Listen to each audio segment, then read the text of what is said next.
Zoe, you arrive at the Philharmonie. We know the Philharmonie is an amazing building, just opened a year ago. So yeah, after the terrorist attacks of Paris. Challenging time, yes.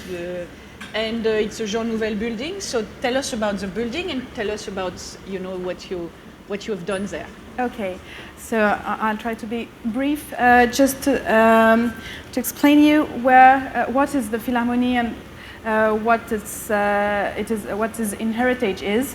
The Philharmonie has replaced the former Salle Pleyel, which you can see here, which used to be a traditional concert hall in the heart of Paris, in the very chic neighborhood of the 7e arrondissement, the 8e arrondissement. And it opened, as you said, in January 2015.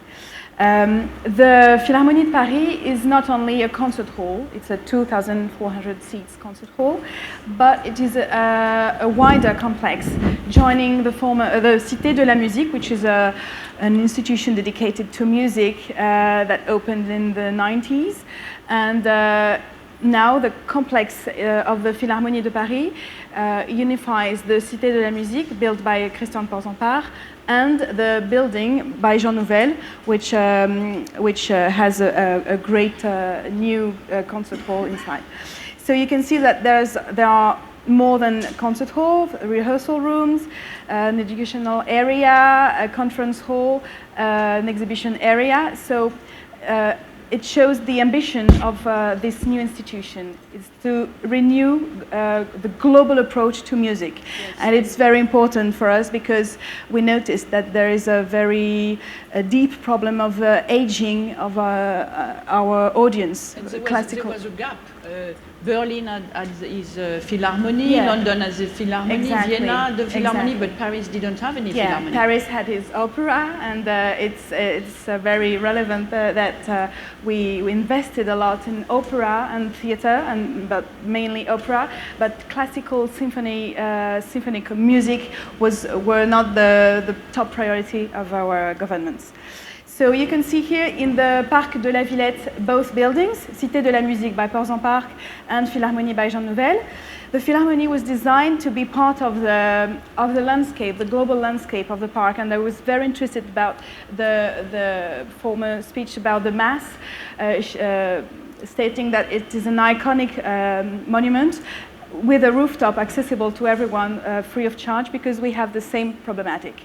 We want the Philharmonie to be part of the landscape and part of the park, part of people's everyday walk in the park.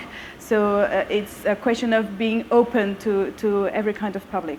And it's open in the place, location in Paris, which is very open park, yeah. Yes, but it's not a residential part, it's just the opposite, which is important. It's quite a popular neighborhood.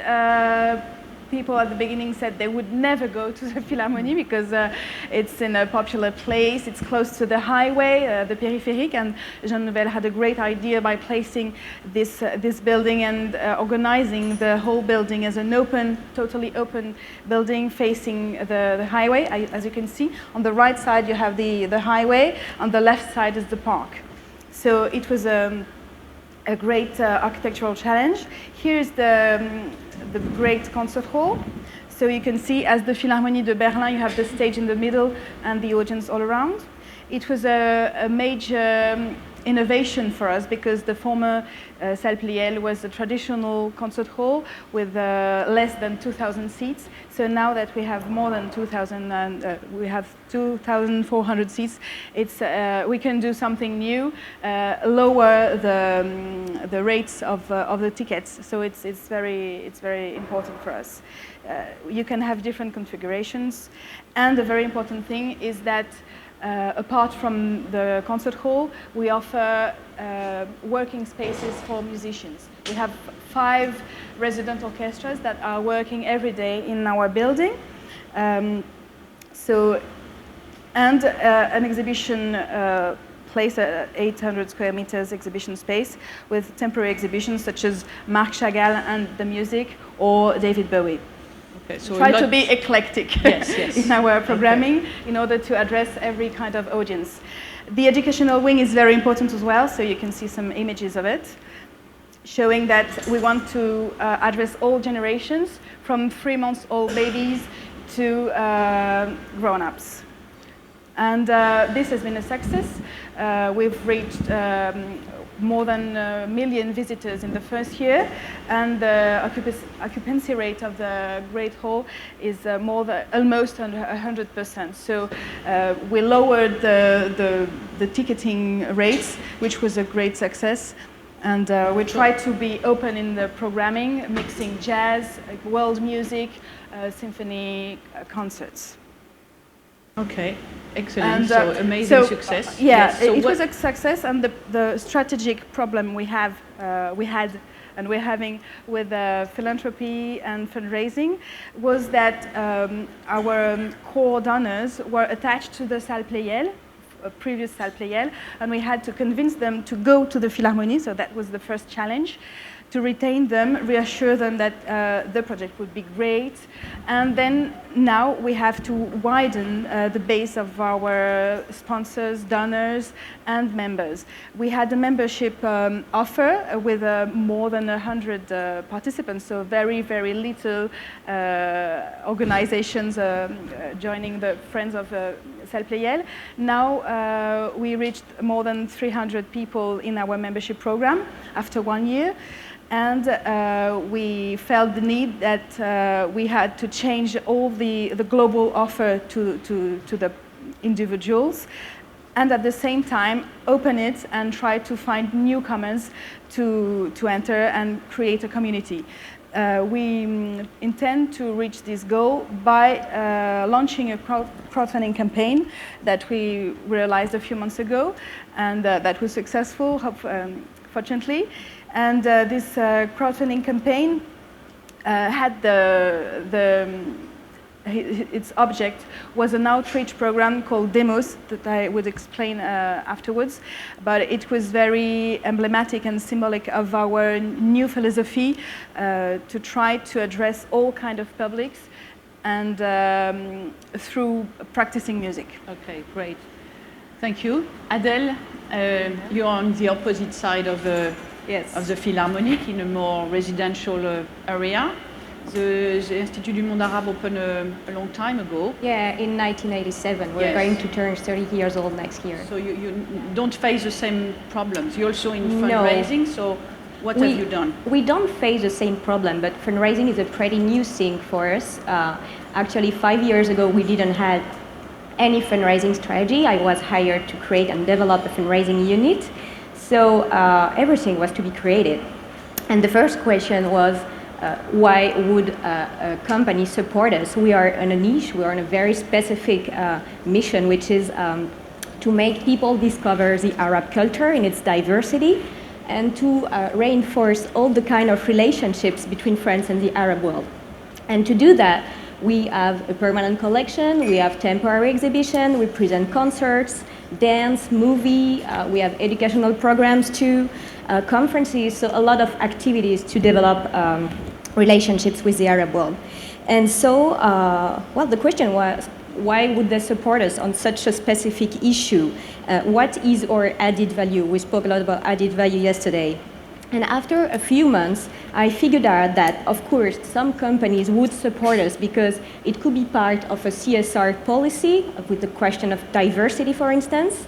Some companies would support us because they were really passionate about Arab culture, but our core target were French companies developing their business in the Arab world.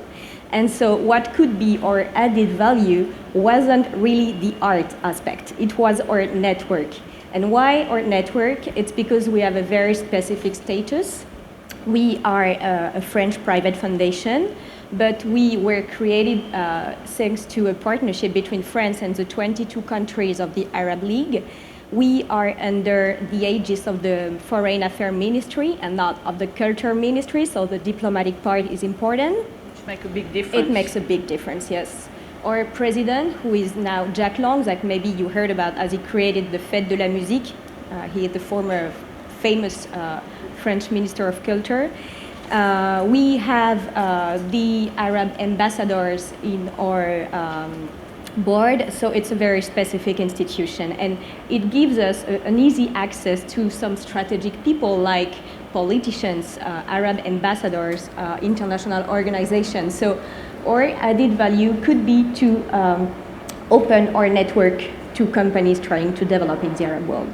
So we began organizing exclusive events for companies. First, we organized events linked to our cultural programming. So for instance, a cocktail and a private tour of an exhibition with a commissioner. So companies were very enthusiastic about meeting strategic people and having the impression it was interesting in a business development perspective. And at the same time, it was a friendly atmosphere, being in a museum. So it worked pretty well. But after a few events, a question arose. It was, how can we do to attract new people and not having always the same person participating to this event and create a routine?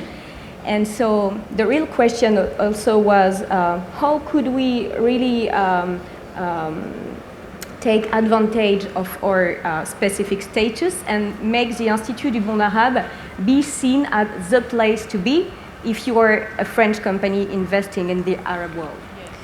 So the idea was to create purely oriented business meeting, and so we created a program I will present after. So I mean, we understand that your network in the Arab world is very strong. So if I have no interest in the Arab world, I mean, it's not necessarily the first.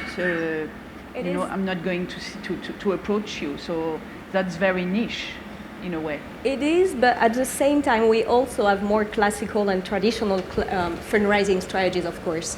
The thing is that, as I figured out that maybe 80% of our sponsors are companies who support us because they think that it is a good message to support the Arab World Institute. It is a good way to meet people that are interested in a business development perspective. We created a strategy really from that point. Zoe, you started from scratch. I mean, you had the people from the members from the Salle Pleyel, but so how did you implement this project and develop the crowdfunding project? First of all, we had few members in the Salle Pleyel association, friends of the Salle Pleyel and then Friends of Philharmonie, but among them were the first major donors we got, and they really were helpful to launch the Philharmonie at the very beginning. So we had a double strategy towards the members and towards the major donors, but I will talk about the crowdfunding campaign right now. Through the Demos project, which means people in Greek, and it's a youth orchestra dedicated to young people from 7 to 12 years old. They're involved in the orchestra during 3 years with a 4-hour program for our practicing music program per week. At the beginning, the program was launched in the Paris region, and now we, thanks to several public and private fundings, we are expanding the program on a national scale, and we wanted to acknowledge this program to our audience and see its potential of donation. So this was the picture of the crowdfunding campaign. We had an ambassador as Lilian Thuram, a famous footballer that is involved now, who's involved now in fight against racism. We tried to have a clear message to our audience. The message was, help us by buying instruments, music instruments for the children, and make every child have his own instrument to be part of the project. So it was a concrete offer. We asked people to help us buy instruments from €5 to €1,000, and every level of donation could correspond to an instrument or something that could help in the equipment of an orchestra. The goal was to reach 2 orchestras, to equip fully 2 orchestras. So it was an affordable goal, yet ambitious, because we wanted to show that it was a top priority project for us. So the goal was 6 60,000 euros, which was quite ambitious for a crowdfunding campaign compared to others in the same field in the performing arts. That was the objective, and how much did you reach? Yeah, 147,000 euros. So during the campaign, as we reached the goal in a few days, in a couple of days, we reached the first goal, so we were very surprised and happy. And then it was a way to give life to the campaign. We set another goal, which was let's try to equip fully another orchestra. And finally, we were able to finance the equipment for 4 orchestras instead of 2. So, who were the donors? So it's the other peculiarity of this crowdfunding campaign. I don't know if it should be named a crowdfunding campaign, actually, because we only focused on our audience in order to know whether we could... Yeah, French, mainly French. Some of the donors were from abroad, but mainly it were French people and mainly from the Parisian region. But it was interesting to see that they were coming from really the surroundings of the Philharmonie, the most part of them. So we tried to have a short-term campaigns, 8 weeks campaign, to create a sense of emergency. Let's try to finance all those orchestras, in order to allow children to start rehearsing in January. We started in November and finished in January.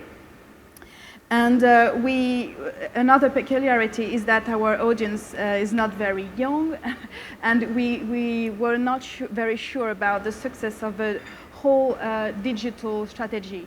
So we created a website, we made newsletters, emails, we created contents on the internet such as videos, interviews, etc. But at the same time we had a leaflet, a concrete paper leaflet.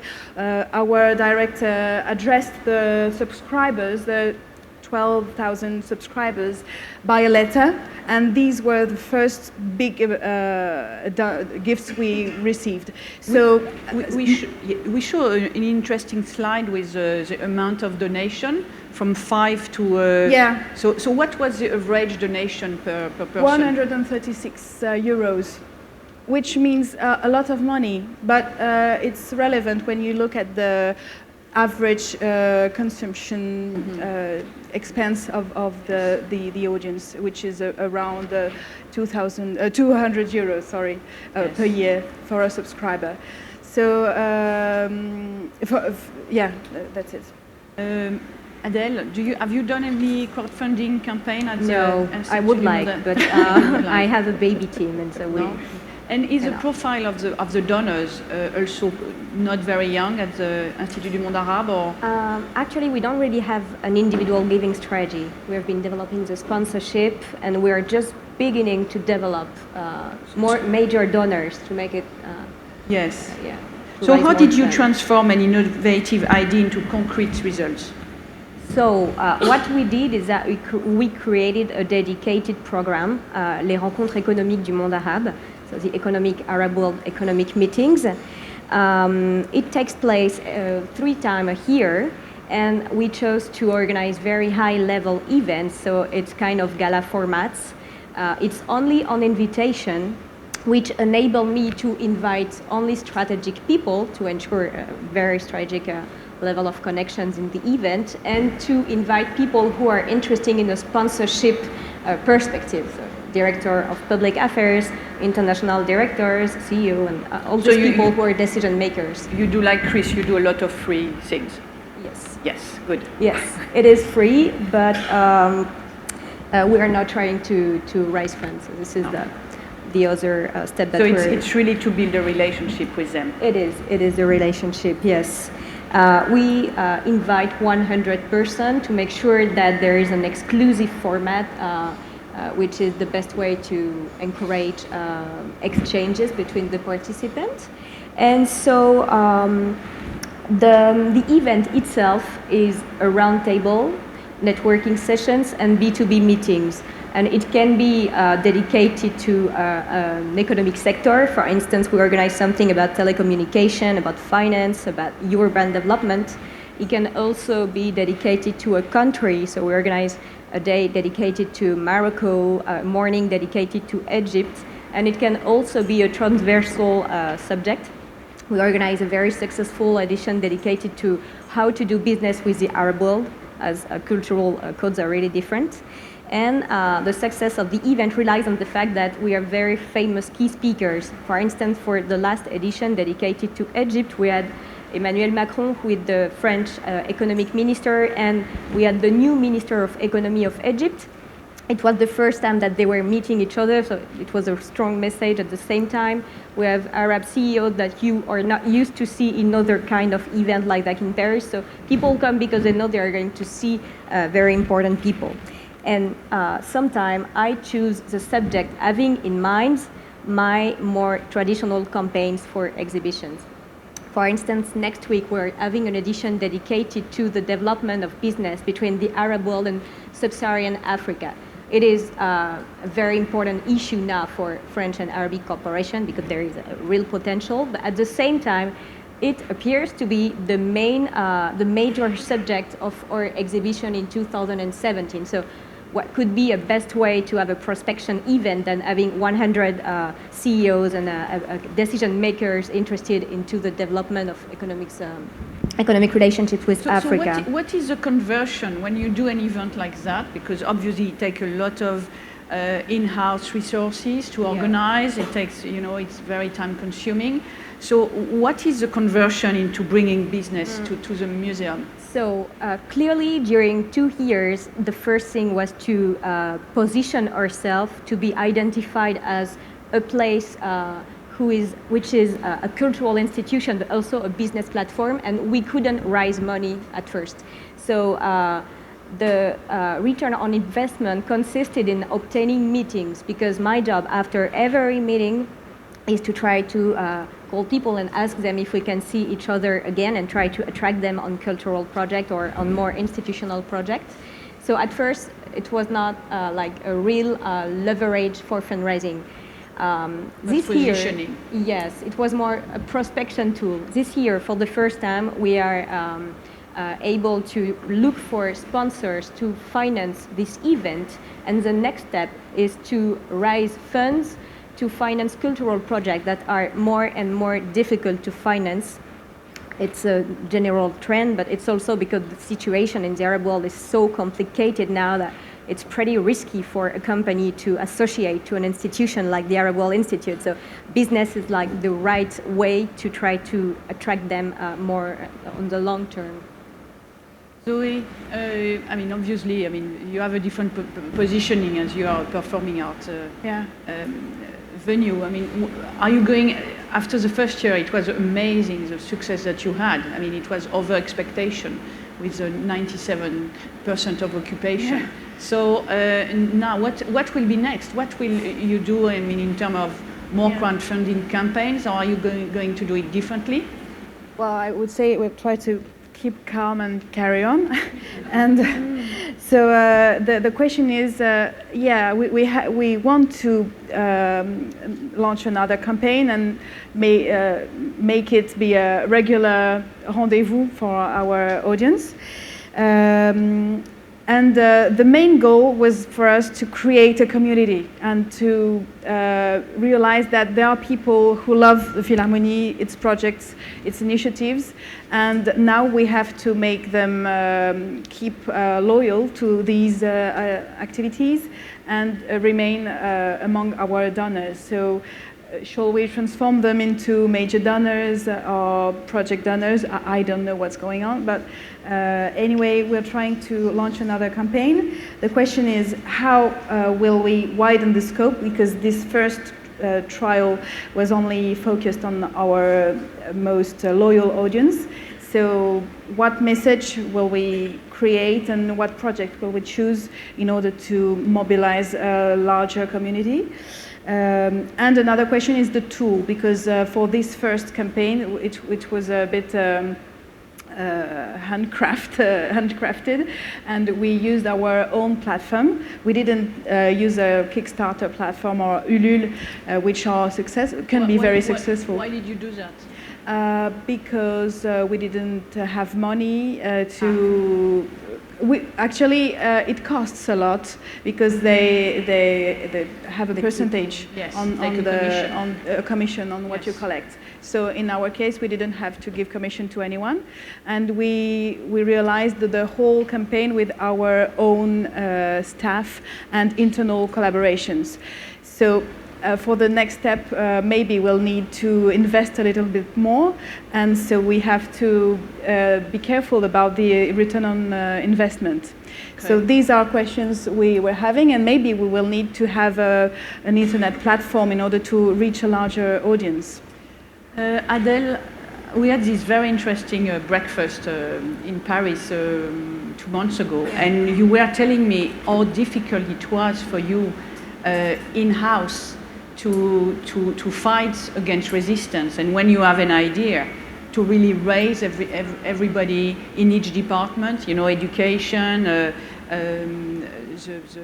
marketing and finance, and to have everybody behind you. So you have an idea, but you want to share it. So I know you told me your director, Jacques Lang, is quite supportive of what you're doing, but how do you do it? How do you make it happen?